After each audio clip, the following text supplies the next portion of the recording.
நீர் செயல்படுவீர். கரம் என்னை விலகாதிருக்கும். மலைகளை பெயர்ப்பீர் என்றார்.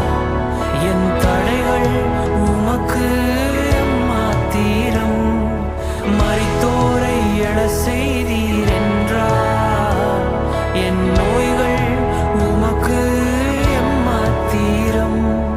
கிரகிக்க முடியா காரியம் செய்வீர். சர்வஞானியே உம்மை ஆராதிப்பேன். கிரகிக்க முடியா காரியம் செய்வீர். சர்வஞானி